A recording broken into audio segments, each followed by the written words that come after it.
नमः श्रीवर्धमानाय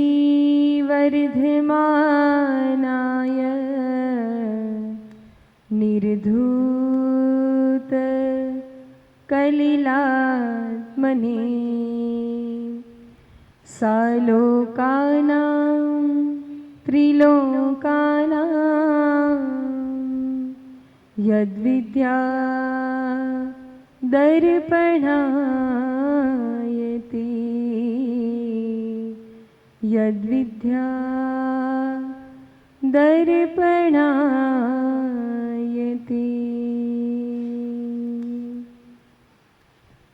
अनंतों मुख से गुरुवर की गुणों को गा नहीं सकती, अनंतों मुख से गुरुवर की गुणों को गा नहीं सकती। जहाँ गुरुदेव पहुँचे हैं वहाँ हम जा नहीं सकती, जहाँ गुरुदेव पहुँचे हैं वहाँ हम जा नहीं सकते। कि खुश हो दिल गुरु ने हाथ अपना रख दिया जिस पे, कि खुश हो दिल गुरु ने हाथ अपना रख दिया जिस पे। हजारों गर्दिशों में भी वो ठोकर खा नहीं सकते, हजारों गर्दिशों में भी वो ठोकर खा नहीं सकते। बोलिए अनंतानंद सिद्ध परमेष्ठी भगवान की, श्री 24 तीर्थंकर भगवान की, परम पूज्य मुनि कुंजर ज्येष्ठाचार्य श्री आदि सागर आचार्य महावीर कीर्तियाचार्य विमल सागर जी महाराज की, युग श्रेष्ठ तपस्वी सम्राट आचार्य श्री सन्मति सागर जी महामुनिराज की, परम पूज्य मम दिव्य शक्ति गुरु श्रेष्ठ आचार्य चक्रवर्ती आचार्य भगवान श्री सुनील सागर जी गुरुदेव की, आरिकामाशी प्रशांतमती माता जी की, आरिकामाशी सुदृढ़मती माता जी की।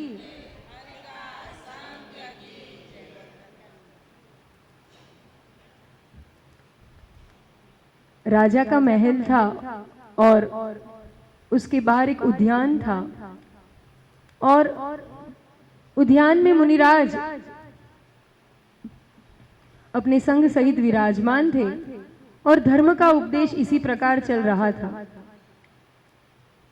वहां धर्म उपदेश से प्रभावित होकर राजा ने भावना की कि इन मुनिराज को मैं अपना, जो मुनिराज ने हमको धर्म उपदेश दिया, उनके चरण मेरे महल में पड़े और उस मुनिराज के प्रति, उन मुनिराज के प्रति राजा ने अपनी भक्ति प्रस्तुत करते हुए उन्हें निवेदन किया कि मुनिवर, आपके चरण मेरे महल में पड़े तो मेरे महल का प्रांगण पवित्र हो जाएगा।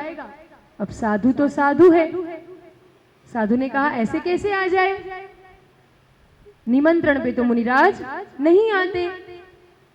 उसने कहा नहीं, आप चलिए, धर्म सभा का आयोजन कल वहां होगा और मैं आपके वचनों को सुन के, आपकी बात को सुन के मेरे मन में बस एक ही भाव कि मेरा महल, मेरा वैभव पूरा आपके चरणों में लुटा दूं, ऐसे मेरे भाव उमड़ रहे हैं।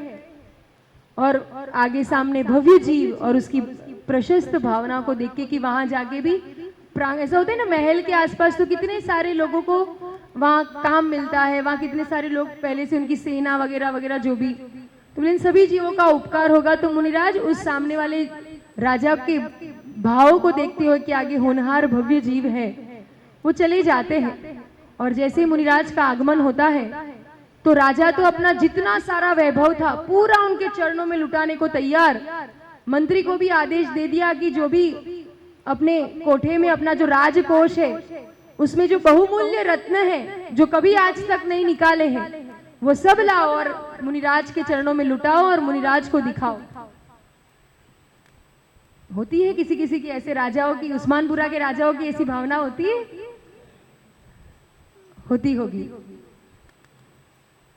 और वैसे उन्होंने पुरुषार्थ किया और सब पहुंचे वहां और राजा अपने सारे वैभव को दिखाता हुआ कि देखिए महाराज, ये ऐसे रत्न हैं जो आज तक मैंने कभी भी किसी को नहीं दिखाए, किसी के चरणों में नहीं चढ़ाए और ये पूरी दुनिया में सिर्फ मेरे पास है। वो भी आपके चरणों में समर्पित करना हो। ऐसे इस तरह से अपनी सारी वैभव का बखान करते हुए मुनिराज के पास आगे आगे बढ़ रहा था। मुनिराज समझ गए सब कुछ। फिर मुनिराज ने कहा, राजन, अब तुमने अपना वैभव दिखा दिया, तुम्हारा काम हो गया, अब तुम मेरे साथ चलो, मैं तुम्हें कुछ दिखाता हूं। मुनिराज के साथ गए और गांव के उस समीप, गांव के बाहर एक झोपड़ी थी और वहां मां आटा पीस रही थी। घट्टी पे आटा पीसना आजकल के लिए तो वो एग्जीबिशन हो गया है ना। एग्जीबिशन में रखा जाता है कि पहले ऐसे चक्की पीसते थे, कुएं से पानी लाते थे, ये सब आजकल एग्जीबिशन की बातें हो गई है ना। लेकिन कोई बात नहीं, एग्जीबिशन की बातें तब होती थी। अब आपके सामने पुनः एक बार और आचार्य भगवान सुनील सागर जी गुरुदेव का विशाल संघ इस अहमदाबाद नगर में आने वाला है। तो वो चतुर्थकालीन चर्या और वो साधना और वो गृहस्थ, वो शैली, वो सब कुछ, वो कुएं से पानी भरना और इस रूप से घर में महिलाएं स्वयं सब कुछ तैयार करे और फिर स्वयं के लिए भोजन बनाए और कहां पर पड़गाहन करे? मंदिर में। कहां पर? अरे उस्मानपुरा। यहाँ तो आचार्य भगवान का विशाल संघ का जब आगमन हुआ था 2018 में, 18 में हुआ था, 18 दिसंबर 2018 में, दिसंबर में हुआ था बराबर। और सबसे मुख्य बात, इस समाज की सबसे बड़ा गौरव इस समाज का कि संघ में जो चाहे ब्रह्मचारी अरविंद जी जिन्होंने दीक्षा लेकर और फिर उसी के साथ जो मुनि श्री सुस्थिर सागर जी बनके जिन्होंने श्रेष्ठ समाधि मरण किया, उनका पूरा परिवार इस समाज से है। और उनकी दो बेटियां जो कि बाल ब्रह्मचारिणी छाया दीदी और बाल ब्रह्मचारिणी आशा दीदी। और अभी देखिए कैसा संयोग है और कैसा आप लोगों की भावना है कि जब ब्रह्मचारिणी आशा दीदी की दीक्षा हुई ईडर घर में, अभी ऐतिहासिक रूप से, तो ईडर में ही, ईडर के मूल निवासी, ईडर उनकी कर्म भूमि भी रही और वहीं उनको आचार्य भगवान के विशाल संघ के सानिध्य में संन्यास मार्ग, संयम मार्ग अंगीकार करके आरिका श्रुतज्ञ मती माता जी बनकर, जो हमेशा श्रुत सेवा में आप लोगों को भी इतना ज्ञान दान दिया, सभी संघों में भी, और अच्छे रूप से कितने वर्षों से बाल ब्रह्मचर्य पालन करते हुए दोनों बहनें आरिका शाश्वत श्री माता जी जो कि आचार्य चैत्य सागर जी महाराज जी के संघ सेवा में कई सालों से समर्पित रहे और फिर अब आरिका पद पर सुशोभित होकर साधनारत है। और बाल ब्रह्मचारिणी आशा दीदी, उनका पूरा परिवार जो कई वर्षों से आचार्य भगवान के संघ में सेवा में समर्पित, और अब आरिका श्रुतज्ञ मती माता जी। बड़ा गजब संयोग है, दीक्षा होते ही आरिका श्रुतज्ञ मती माता जी का लंबा प्रवास ईडर में गुरु आज्ञा से, वहां भी बहुत अच्छे से उन्होंने शिविर आदि का संयोजन करके सभी समाज को लाभ दिया। और दीक्षा के बाद पहला ही वर्षायोग आप लोगों के लिए, तो ये कुछ ना कुछ एक अद्भुत संयोग है। बढ़िया, अच्छे से आप लोग पूरा परिवार, आचार्य भगवान का आशीर्वाद आप सब पर हमेशा बना रहे और आप संघ सेवा में समर्पित रहे हो। तो बात चल रही थी ऐसे ही, आप जैसे श्रावक उस चर्या को निभाते हैं, वही चर्या वो माँ निभा रही थी, घट्टी पीस रही थी। तो राजा और सामने मुनिराज और राजा दोनों को देखकर उसके अश्रुधारा बहने की, ओहो, नगर का स्वामी और हमारे धर्म के स्वामी, ये दोनों एक साथ और मेरी कुटिया की तरफ आ रहे हैं। वो बड़ी आह्लादित हो गई और जो भी अपने पास सामग्री थी पाद प्रक्षालन करते हुए उनके लिए आगमन के लिए सब करने लग गई। और फिर वहां बिठाया, देख रहा था कि वो राजा कि वो घट्टी पे आटा पीस रही है। मुनिराज ने कहा, राजन कुछ दिखाई दे रहा है? बोले क्या? बोले ये जो घट्टी पीस रहा है ये भी वो पत्थर है और जो तुम्हारे राजकोष में है वो भी पत्थर पड़े हैं। दोनों पत्थर ही है, लेकिन एक पत्थर ये जो दिखाई दे रहा है वो कई सारों की भूख प्यास आदि वेदना मिटा रहा है। और तुम्हारे राजकोष में पड़े रत्न तुम कह रहे थे, तुम रत्न कह रहे थे लेकिन है तो मूल में वो पत्थर ही, वो किसके काम आए? वो बस राजकोष उसको शोभा रहे थे, वो किसी के काम आए नहीं। और कहते हैं राजा की वो आंखें खुली कि वास्तविक बात है, जो चीज मेरे पास द्रव्य उपलब्ध है अगर वो किसी के लिए उपयोग में ना आए तो उसकी उपयोगिता क्या, उसकी सार्थकता क्या? ऐसे ही आचार्य भगवान हमारे लिए भी कह रहे हैं कि जो भी हमारे पास द्रव्य स्वरूप या जो स्वस्थ शरीर मिला है, अच्छा सहयोगी धर्मात्मा रूप परिवार मिला है, हमारी धन संपत्ति जो हमने न्याय नीति से उसका अर्जन किया है, वो सब कुछ मिला है हमें, जिन शासन मिला है, धर्म की संगति, गुरुओं की संगति, उनका आशीर्वाद, वो वातावरण मिला है, अगर इन सबका हमने अगर सदुपयोग नहीं किया, समय रहते रहते उनका सदुपयोग नहीं किया, तो उसका होने की सार्थकता क्या है? वो कब, उसकी कोई सार्थकता नहीं है। जो कुछ प्राप्त है उसको हमने अगर उपयोग नहीं किया, उसका भोग करना अलग बात है और उसका सदुपयोग करना अलग बात है। भोग करते हैं वो हम अपने स्वार्थ के लिए और बस अपने लिए करते हैं, और उसका सदुपयोग किसके लिए करते हैं? स्व और पर के कल्याण के लिए। हम अभी अहमदाबाद में आचार्य भगवान की आज्ञा से जो तारंगा शिविर, चिंतामणि शिविर, फिर हिम्मतनगर आदि प्रवास करते हुए आचार्य भगवान की आज्ञा से श्रुत पंचमी महापर्व यहाँ अहमदाबाद में मनाने की आज्ञा हुई थी, तो उस रूप से हम यहाँ पदार्पण हुआ। और कुछ सालों पहले जो आए थे, इन सालों में हमें कुछ ये नजर आ रहा है कि धीरे धीरे ये अहमदाबाद जो अध्यात्म नगरी कहलाती थी वो धीरे धीरे बहुत आधुनिकता की ओर बढ़ रही है। मेट्रो सिटी है ना भाई, नरेंद्र मोदी जो हमारे प्रधानमंत्री हैं, उनकी नजरों में कोई सिटी हो तो उसका तो कितना डेवलपमेंट होता है।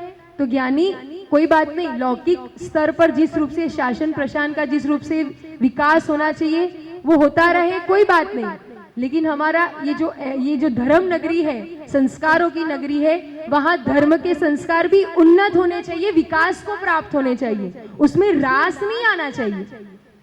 जो पद्धति है ये सब सिस्टम तो कि भाई मंदिर में ही साधु आए, मंदिर में ही सब कुछ। अब आप लोग की भावना ऐसी रहती कि माताजी को धूप लग जाएगी इसलिए बाहर, आप बहुत हितकारी सोचते हो, बहुत अच्छी बात है, लेकिन श्रावक तो साधु की चर्या में सहयोगी होता है, उनके संयम का निर्वाह करने वाला पहिया होता है।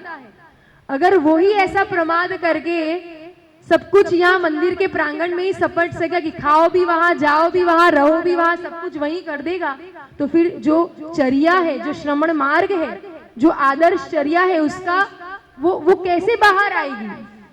तो प्रमाद नहीं करना चाहिए, भले अल्पकाल का समय मिले। अब उस्मानपुरा वाले कितना क्या लाभ लेते हैं वो तो उनका भाग्य है और अपना योग संयोग रहेगा, लेकिन जितना समय मिला है उतना पूरी चर्या का लाभ लो। अब यहाँ शुद्र जल के त्यागी, शुद्ध खाने वाले तो बहुत सारे लोग हैं, क्योंकि उसी समय हम आए थे तभी देखा था सबके घर घर पर पड़गावन हुआ था। आप सबको वो दृश्य नजर आ रहा है, कितने सारे चौके लगे थे और दूर दूर तक सब लोग गए थे। तो उस समय भले सर्दी का समय था तो दूर दूर गए थे, लेकिन हमें ध्यान है कि यहाँ सामने भी है घर, यहाँ भी है, तो सबके घर में पड़गावन हो तो बहुत एक आदर्श रूप से धर्म मार्ग का प्रभावना होती है, लाभ लेने वाली बात होती है। उसमें ऐसा नहीं होता है कि देखो साधु आते, धर्म देव दर्शन कहो, स्वाध्याय कहो, पूजा कहो, ये तो हमें प्रतिदिन मिल जाता है, लेकिन जो श्रावक के मुख्य कर्तव्य है, कौन कौन से दोनों मुख्य कर्तव्य हैं श्रावक के? रहन सार में आचार्य भगवान कुंद स्वामी कहते हैं श्रावक के जो मुख्य कर्तव्य, दो मुख्य कर्तव्य, दानम पूजा मोक्षम, मतलब दान और पूजा सबसे मुख्य कर्तव्य है। तो सबसे पहले क्या रख दिया इसमें भी? दो कर्तव्य में सबसे पहले क्या रख दिया? बोलो ना, बोलो। यहाँ बहुत ज्ञानी श्रावक है, आशा दीदी और छाया दी ने सबको बहुत ज्ञानी बना दिया है ना? तो सबको पता है क्या होना चाहिए, क्या नहीं होना चाहिए। तो इसमें कोई भी कचास नहीं रखना, लाभ लेना। ये लाभ है, ये अवसर है, ये सौभाग्य को जुटाने का, उसको आगे बढ़ाने का। तो इसमें हम कहीं कटौती ना कर दे। पुण्य आश्रव का सर्वाधिक कोई सोर्स है तो वो क्या है? आहार दान। कब साधुओं के चरण हमारे घर पर पड़े। देखो सीधी सी बात है, जनरल वार्ड में जो भी कोई पेशेंट आता है ना, कोई भी निरोगी, तो क्या होता है? कितनी भीड़ हो जाती है? है कि नहीं? पूरी लाइन लग जाती है, एक ने कुछ किया और पूरे जितने आए कपड़े बदले और अरे घर घर पड़गान करो।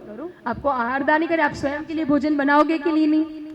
बनाओगे कि नहीं? बताओ, बनाते कि नहीं? बनाते। बस उसी में से तो देना है, कौन सा बड़ा तामझाम करना है। और पांच पांच आरिकाओं का समागम है, एक दो हो तो भी समझ में आए कि चलो भी हमारा कोई विकल्प आ जाए कि आपकी भाषा में खाली चला जाएगा, बाकी श्रावकों का चौका कभी खाली तो जाता है नहीं। आपके यो समाज के जो सुस्थिर सागर जी, उनका आदर्श है उनके गृहस्थ जीवन का, कि साधु आते थे कि नहीं आते थे, अपने द्वार पर द्वारानुप्रेक्षण करके वो अपना भोजन करते थे, तो कभी उनका चौका खाली रहा ही नहीं। 3 कम 9 करोड़ का प्रतिदिन पड़गान करने का सौभाग्य मिलता था। तो ये होता है एक आदर्श श्रावक का जीवन। तो इस रूप से हम ये लाभ ले, चर्या वही है और वही करना चाहिए। वो आए और 2 ही दिन तो आए, अब कौन क्या करे, कोई बात नहीं, मंदिर में ही समेट लो और पूरा जिला इकट्ठा यही हो जाएगा। फिर कौन किसका स्वामित्व है, जिम्मेदारी से श्रावक करता है, उसके भावों की एक अलग ही महिमा होती है। साधुओं की साधना भी इस रूप से होती है, फिर उनकी साधना में सहयोगी बनना है। तो ये काम देखो, हम ये कुछ आपको ऐसा नहीं है कि ये कर दिया तो हम लोग नाराज हो गए या इस बात से, वो वाली बात नहीं है। एक प्रेरणा देना, एक सही मार्गदर्शन देना साधुओं का कर्तव्य है, बस उतनी सी बात है। बाकी तो फिर जो आप लोग कर रहे हो, आप लोग स्वयं बहुत विवेकवान हो, किसमें क्या ज्यादा अनुकूलता और धर्मचर्या निभ सकती है, वो आप लोग को ज्यादा विवेक है। और उसी रूप प्रणाली चलती रहनी चाहिए और निरंतर साधुओं का समागम प्राप्त करते ही रहना चाहिए। वो फिक्स नहीं कर देना चाहिए इतने ही दिन कर्तव्य श्रावक का होता है लाने का, फिर कितना दिन आपकी एक व्यवस्था बता सकते हो, लेकिन इतने ही दिन फिर आगे ये कार्य, ऐसा नहीं। साधु को लाना आपकी मर्जी है, ऐसा आपको बोलना चाहिए। महाराज जी आप आओ आपकी मर्जी से, लेकिन अब जाओगे आपकी मर्जी से। आप तो कल चले जाओ, तो हम कल चले जाएंगे क्या? हमें लगा कि यहाँ उस्मानपुरा में है ऐसी कि साधना के अनुकूल स्थान बन सकता है, क्योंकि साधु प्रवचन देते हैं, वचन नहीं देते हैं।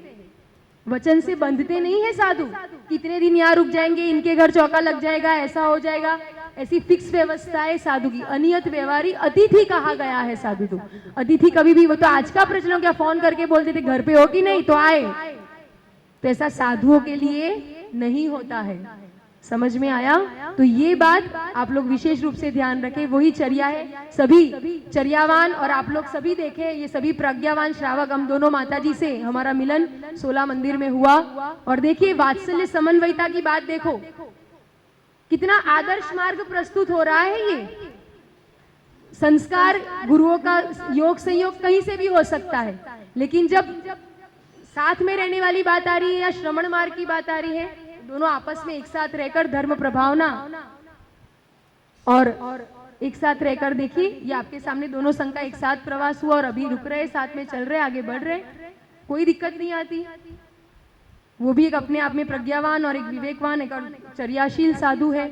हम लोग भी यहाँ अभी जो संघ में प्रणाली चलती है, तो कभी भी इस रूप से बांध लेना नहीं चाहिए, ठीक है? निरंतर अभी पूरे पिछले कई महीनों से आरिका देवेश मती माता जी, आरिका देवागम मती माता जी बहुत महती प्रभावना करते हुए अहमदाबाद में, पूरा अहमदाबाद नगर का भ्रमण, नगर नगर डगर डगर कर रहे थे। उनका ये उस्मानपुरा बाकी रह गया था, मैंने कहा वो अपने लिए बाकी रह गया, अपन सब साथ में चलेंगे। तो ये अच्छी रूप से यहाँ पदार्पण हुआ और आपका जैसी भावना आगे और जैसी योग संयोग बनेगा, आगे और लाभ लेंगे और समय का सदुपयोग करेंगे और हम निरंतर रूप से धर्मात्मा और धर्म की संगति से अपने जीवन का उत्थान करते रहें और जो साधुओं की आदर्श चर्या है उसमें हम अपने सौभाग्य को जगाते हुए लाभ लें, उसमें सहयोगी बने, तब ये धर्म रूपी रथ का श्रावक और समन रूपी जो भी पहिए हैं, वो धर्म का रथ अच्छी तरह से चल पाएगा। जहां साधु अगर थोड़ी ऐसी तैसी करे या फिर श्रावक अगर थोड़ी ऐसी तैसी करे, तो धर्म का तीर्थ का रथ डगमगा जाएगा। तो धर्म का तीर्थ रथ का धर्म तीर्थ का रथ कभी भी ना डगमगाए। पंचम काल के अंतिम समय तक ये धर्म तीर्थ हमेशा इस रूप से प्रवर्तन होता रहना है और होता रहेगा। सच्चे श्रावक और सच्चे साधु सदा जीवंत रहने वाले हैं और हम उसमें हमारा नंबर लगाए, वो स्थान हम प्राप्त करें, ऐसी भावना के साथ आगे और लाभ लेंगे। हाँ ठीक है, हमारा तो जो सामूहिक रूप से स्वाध्याय अपना चलेगा वो चलेगा शाम को भी, जैसी जो जो श्रावक अपनी भावना लेकर आएंगे उस रूप लाभ दिया जाएगा। ठीक है, तो चलते हैं आगे बात करते हैं। जिनवाणी के ज्ञान से सूझे लोकालोक, सो वाणी मस्तक नमो सदा देत हूँ दो। हे जिनवाणी भारती तो ही जपू दिन रैन, जो तेरी शरणा रहे सो पावे सुख चैन।